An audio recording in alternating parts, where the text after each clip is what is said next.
আসসালামু আলাইকুম। সপ্তম শ্রেণীর শিক্ষার্থীবৃন্দ, তোমাদের সকলকে আমার চ্যানেলে স্বাগতম জানাচ্ছি।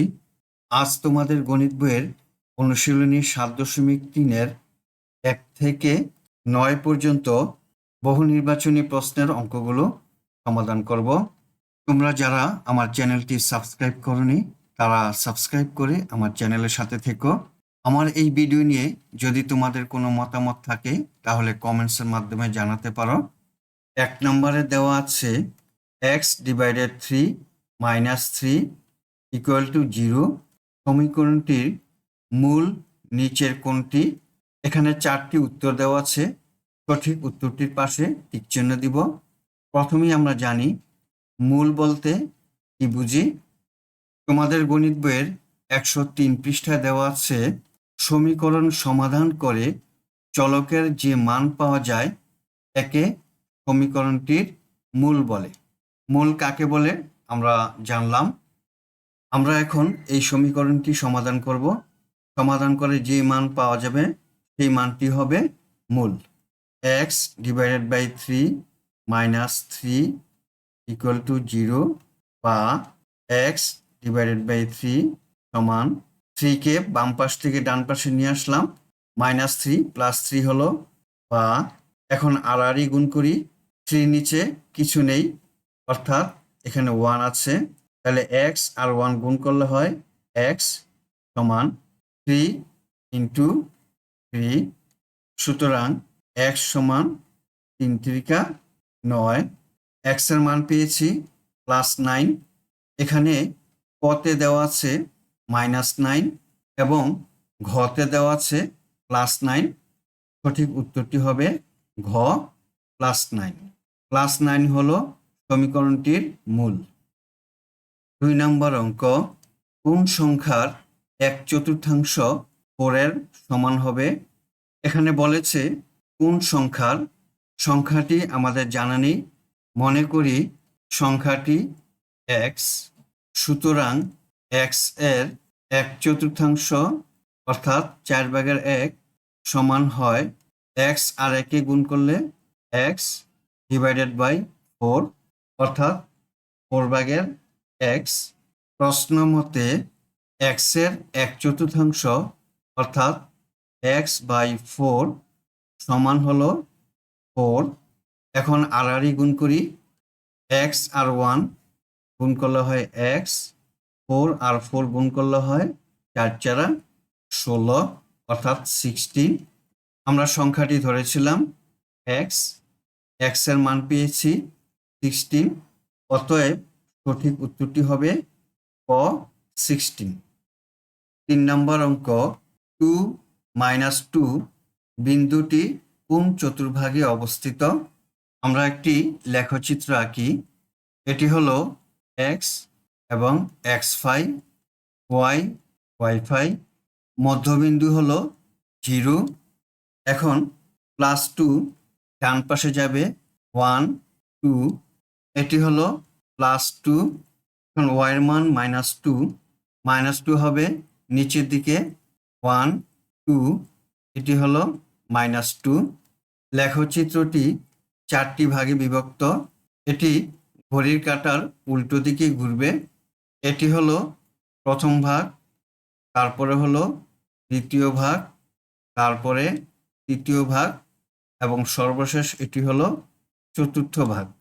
অতএব 2 এবং -2 এই বিন্দুটি চতুর্থ ভাগে অবস্থিত।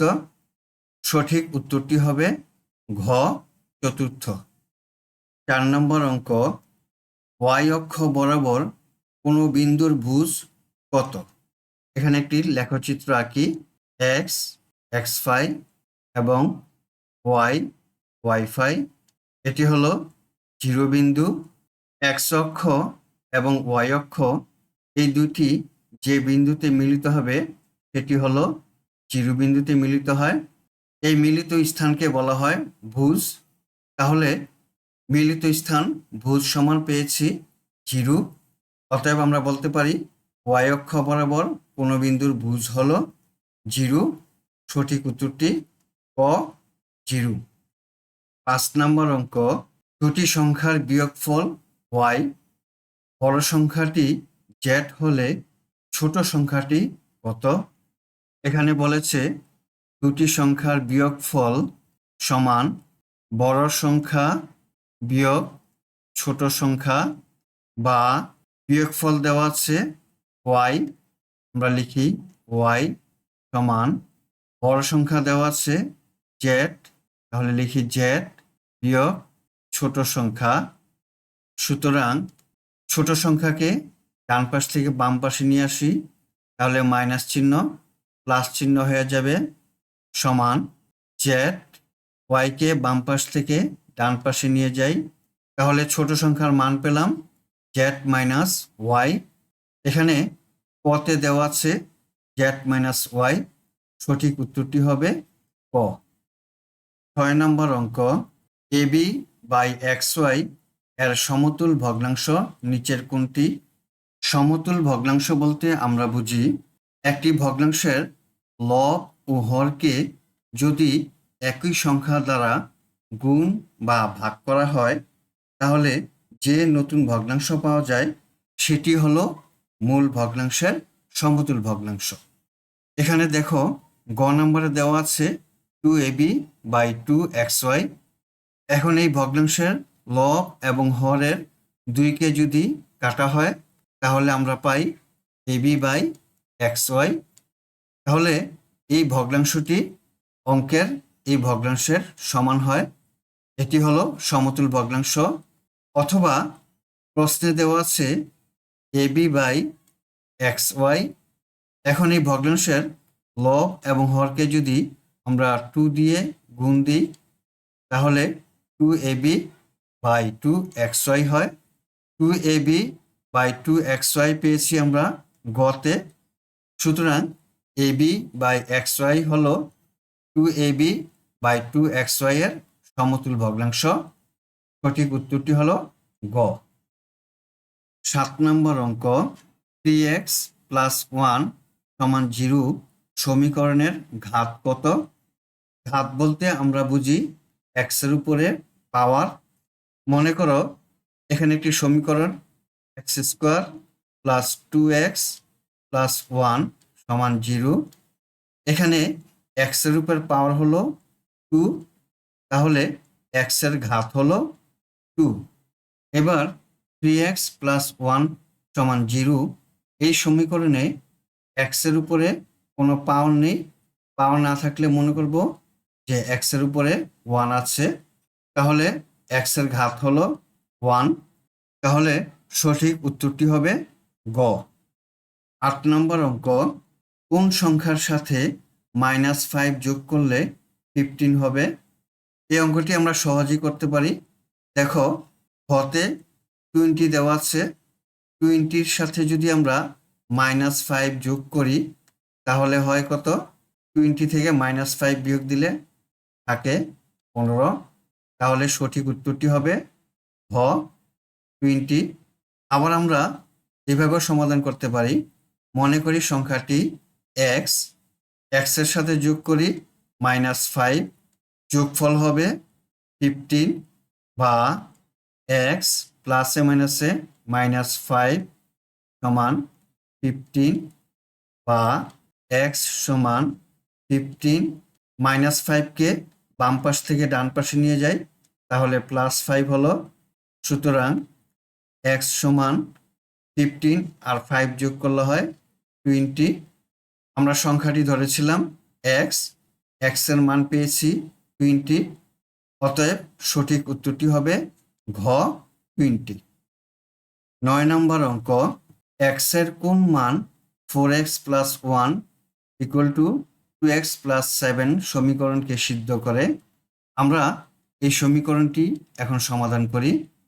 4x প্লাস 1 সমান 2x প্লাস 7, বা 4x, 2xকে বাম পাশে নিয়ে আসি, তাহলে -2x সমান 7, প্লাস 1কে ডান পাশে নিয়ে আসি, তাহলে -1, বা 4x থেকে 2x বিয়োগ দিলে থাকে 2x সমান 7 থেকে 1 বিয়োগ দিলে থাকে 6 বা এক্স সমান 6, 2 দিয়ে 6কে ভাগ করি, সুতরাং এক্স সমান 3 দুগুণে 6, এক্স এর মান পেলাম 3।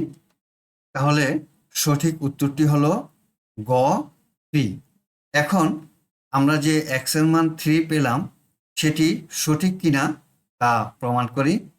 এবার দেখো, বাম পক্ষে 4x প্লাস 1 সমান 4 ইন্টু এক্স এর মান দেওয়া আছে 3 প্লাস 1 সমান 3 4 12 প্লাস 1 সমান 13 পেলাম। এটি হলো বাম পক্ষের মান। এবার ডান পক্ষ 2x প্লাস 7 সমান 2 ইন্টু এক্স এর মান হলো 3 প্লাস 7 সমান 3 দুগুণে 6 প্লাস 7, 6 এবং 7 যোগ করলে হয় 13। ডান পক্ষ পেলাম 13। যেহেতু বাম পক্ষের মান পেলাম 13 এবং ডান পক্ষের মানও পেলাম 13, উভয়ই সমান, তাহলে আমার উত্তরটি সঠিক হয়েছে। তাহলে এই সমীকরণটিকে সিদ্ধ করার মান হলো 3। আমরা এতক্ষণ অনুশীলনী 7.3-এর 1 থেকে 9 পর্যন্ত বহু নির্বাচনী প্রশ্নের অঙ্কগুলো সমাধান করলাম। আশা করি তোমরা বুঝতে পেরেছ। আগামী ক্লাসে 10 নম্বর থেকে অঙ্কগুলো সমাধান করব। আজ বিদায় নিচ্ছি। আল্লাহ হাফিজ। আসসালামু আলাইকুম ওয়া রাহমাতুল্লাহ।